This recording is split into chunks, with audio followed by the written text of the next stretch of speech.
Day 410, time to run the fast track up to the maze for photo opportunities for children, and then hopefully this drizzle that's trying to come down will stop and we can get some combining done. On the 7.4, just if anyone didn't believe the bulldozers are moving in, there they are. D6.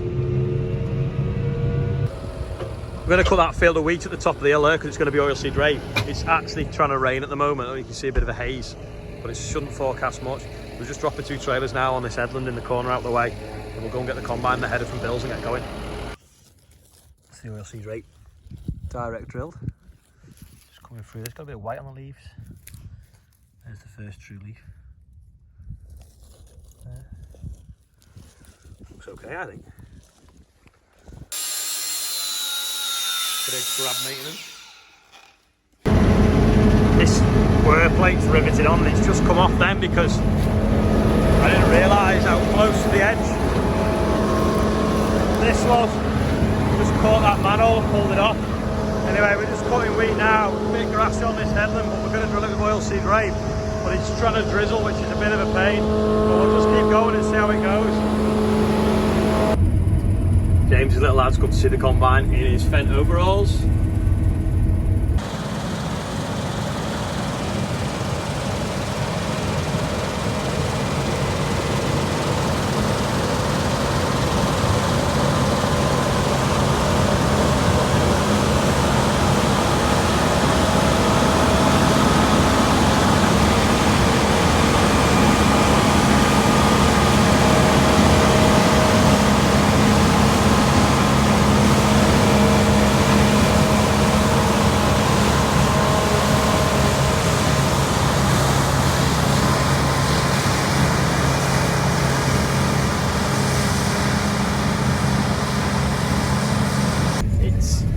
Trying to rain. We've cut that field now just into this one. This is going to be oilseed rape, bit of a miss with the drill here.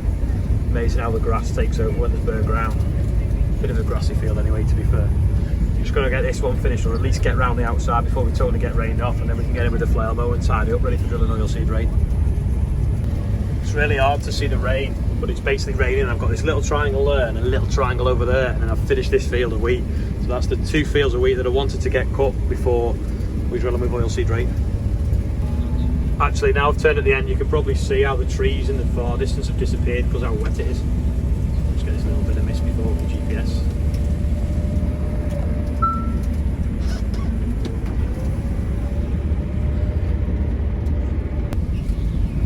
So you can see the rain on the window now, just this little tiny bit left to do, and I've managed to get these 2 done, sort of snatched between showers.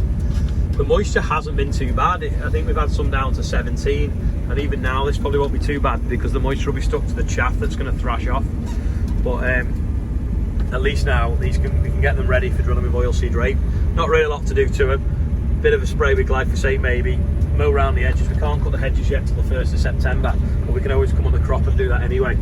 And then hopefully in the next few days get some oilseed rape in the ground while the weather's going to be warm. We've got a bit of moisture and get it up and away.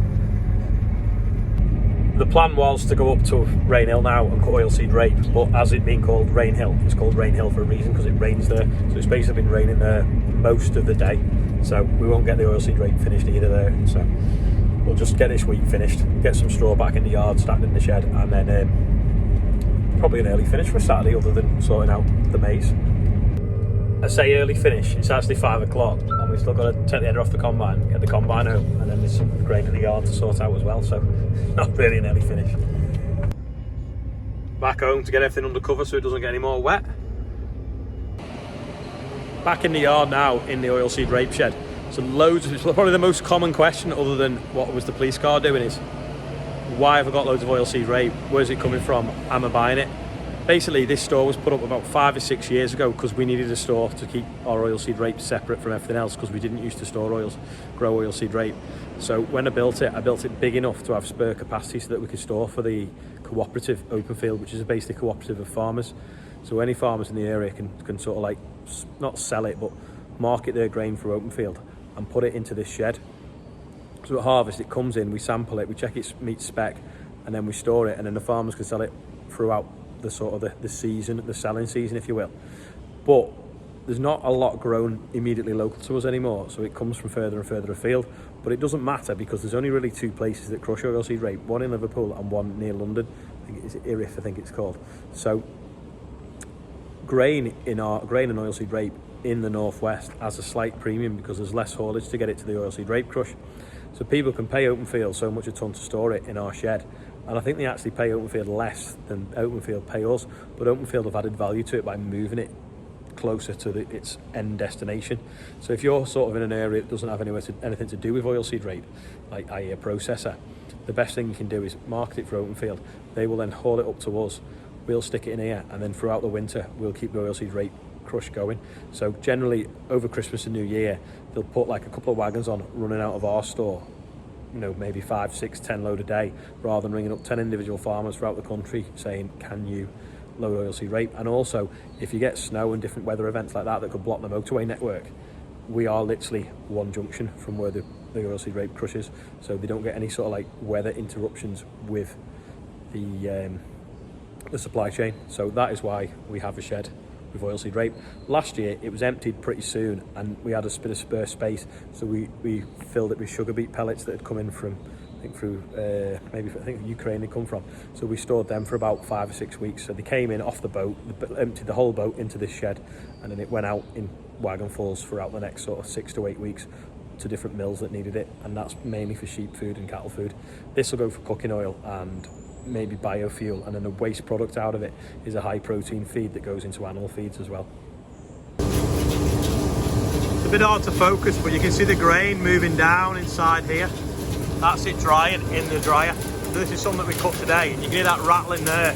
That's the hoover sucking the chaff out of it that's landed in this bay. And like I say, that'll go for boiler fuel. But if you look, the hoover, I think it's about 9 years old now, this dryer. If you look, the stuff flowing through the hoover, that's the stuff inside of it.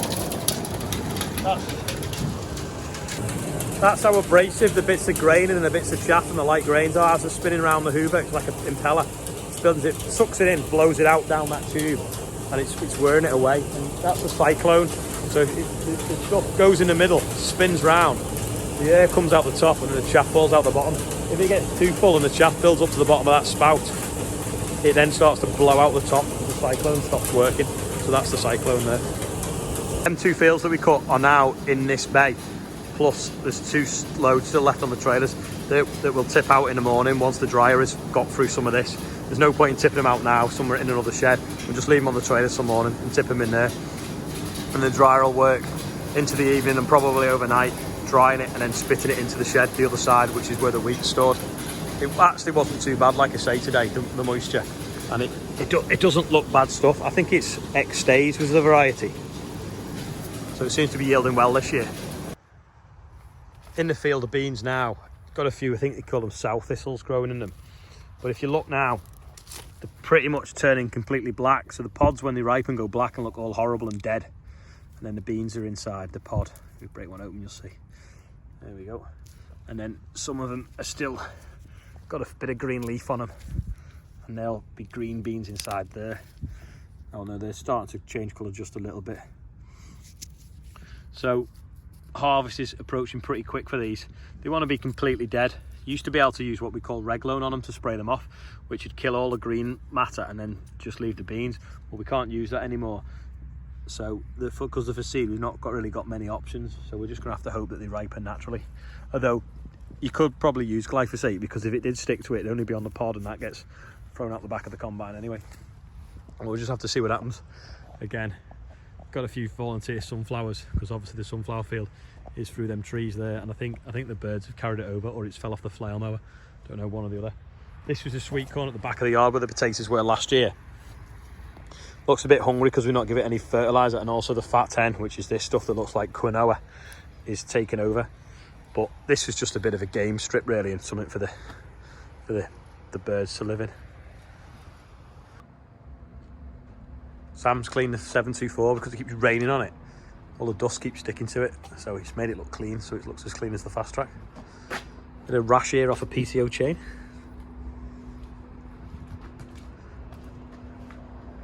Looks alright though. Definitely a bit shiny than it was. That's about it for today. Sam's put the tractors away. If you want to watch another video, it's over there. If you want to subscribe, it's over there. I think it's a mirror image to what I see on the screen when I edit it anyway. So hopefully tomorrow, dry a day, should get all the oilseed rape finished off and get onto some wheat, and it should be my best wheat. I'll be cutting as well, hopefully. So I've got like high hopes for that, but I hope I don't get in and be disappointed like I was the other year on that ground, because it's quite sandy, it can dry off quite early.